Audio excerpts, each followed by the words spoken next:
बता दें बीएमसी में एआईएम की 2 सीटों पर जीत। बीएमसी वार्ड 135 से एआईएम के इरशाद खान की जीत। और इसी बीच एक और अपडेट बता दें, हमारे सहयोगी विनोद जगताले जैसा कि बता रहे थे, बस 5 सीट रुझानों में अगर देखा जाए तो बस 5 सीट पीछे बीजेपी प्लस गठबंधन। हमारे सहयोगी इंद्रजीत भी हमारे साथ जुड़े हुए हैं। इंद्रजीत, कल हमने देखा मतदान केंद्र पर भारी संख्या में लोग पहुंच रहे थे, तो क्या ये समझा जाए अभी तक जो हम रुझानों को देख रहे हैं, लाडकी बहन योजना का क्या ग्राउंड पर एक अच्छा खासा इंपैक्ट दिखाई दिया?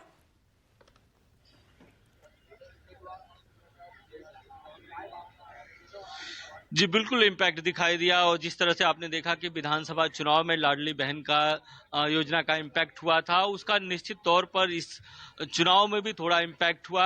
हालांकि जो सरकार की प्लानिंग थी, बीजेपी की प्लानिंग थी कि एक साथ 14 तारीख को यानी चुनाव से ठीक एक दिन पहले 2 किस्त डाले, उसमें से एक किस्त पर रोक लगा दी चुनाव आयोग ने, क्योंकि वो एडवांस किस्त थी और उसको लेकर विपक्ष ने शिकायत की थी। लेकिन जो दिसंबर की किस्त थी वो 13 और 14 तारीख को डाली गई और 15 तारीख को वोटिंग होनी थी। तो निश्चित तौर पर इसका कुछ फायदा हुआ, लेकिन जितना फायदा सरकार सोच रही थी या बीजेपी और उसके सहयोगी सोच रहे थे, उतना फायदा नहीं दिख रहा है। क्योंकि कांटे की टक्कर दिख रही है मुंबई महानगर पालिका में।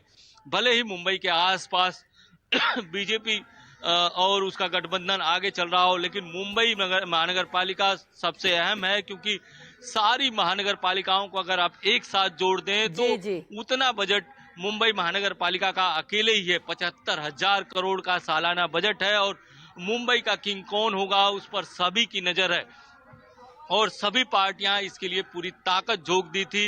हालांकि इस बार जो बीजेपी का सेंट्रल नेतृत्व था, उसमें जैसे प्रधानमंत्री नरेंद्र मोदी, गृह मंत्री अमित शाह इस बार चुनाव प्रचार में नहीं उतरे।